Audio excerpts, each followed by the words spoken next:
வணக்கம் நண்பா. TNSTC latest செய்திகள். செப்டம்பர் 6 வெளியான தகவல். தீபாவளி முன்பதிவு தொடக்கம் 130 பேருந்துகளின் பயணச்சீட்டுகள் விற்றுத்திருந்தன. போக்குவரத்து துறை விரிவான செய்தி. தீபாவளி பண்டிகையை முன்னிட்டு அரசு விரைவு பேருந்துகளில் முன்பதிவு தொடங்கி வேகமாக இருக்கைகள் நிரம்பி வருகின்றன. சுமார் 130க்கும் மேற்பட்ட பேருந்து இருக்கைகளுக்கான முன்பதிவு முற்றிலுமாக நிறைவடைந்துள்ளன. இது தொடர்பாக அரசு விரைவு போக்குவரத்து கழக அதிகாரிகள் கூறியது.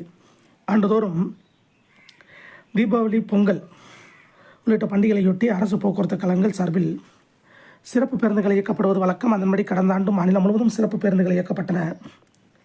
இதில் சென்னையில் இருந்து மட்டும் 3 நாட்களில் இயக்கப்பட்ட பேருந்துகள் மூலம் 5,66,000 பேர் பயணித்திருந்தனர். அரசு பேருந்துகளை பொறுத்தவரை வழக்கமாக 1 மாதத்துக்கு முன்புதான் இருக்கையை முன்பதிவு செய்ய முடியும்.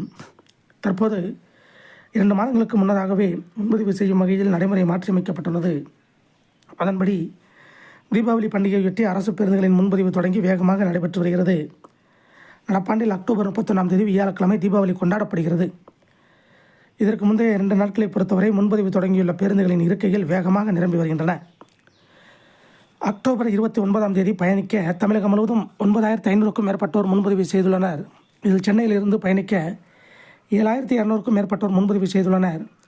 இதைத் தொடர்ந்து 30ஆம் தேதியும் மாநிலம் முழுவதும் 7,900க்கும் மேற்பட்ட இருக்கைகள் முன்பதிவு செய்யப்பட்டுள்ள நிலையில் சென்னையிலிருந்து மட்டும் 5,900க்கும் மேற்பட்ட இருக்கைகளின் முன்பதிவு முடிவடைந்துள்ளன. இதன்படி கணக்கில் கொண்டால் சுமார் 130க்கும் மேற்பட்ட பேருந்து இருக்கைகளுக்கான முன்பதிவு முற்றிலுமாக நிறைவடைந்துள்ளன. தீபாவளி பண்டிகைக்கு சுமார் 2 மாதங்கள் இருக்கும்போதே 29,000க்கும் மேற்பட்ட இருக்கைகள் முன்பதிவு முடிவுற்ற நிலையில் வரும் நாட்களில் எண்ணிக்கை மேலும் அதிகரிக்கக்கூடும். இதற்கேற்ப சிறப்பு பேருந்துகளை இயக்க போக்குவரத்து துறை தயாராக உள்ளது. இது தொடர்பாக அக்டோபர் மாதத்தில் போக்குவரத்து துறை அமைச்சர் தலைமையில் ஆலோசனை நடைபெற்று சிறப்பு பேருந்து தொடர்பான அறிவிப்பு வெளியாகும். அரசு போக்குவரத்து கழக www.tnstc.in இணையதளம் அல்லது டிஎன்எஸ்டிசி செயலி வாயிலாக பேருந்து இருக்கைகளை முன்பதிவு செய்து கொள்ளலாம். இது தவிர பேருந்து நிலையங்களில் உள்ள முன்பதிவு மையங்கள் வாயிலாகவும் முன்பதிவு செய்யலாம் என்று அவர்கள் தெரிவித்தனர். இதை போன்ற போக்குவரத்து துறை அப்டேட்டுகளை தெரிந்து கொள்ள நம்ம சேனல் சப்ஸ்கிரைப் பண்ணுங்கள், ஷேர் பண்ணுங்கள், லைக் பண்ணுங்கள். நன்றி, வணக்கம்.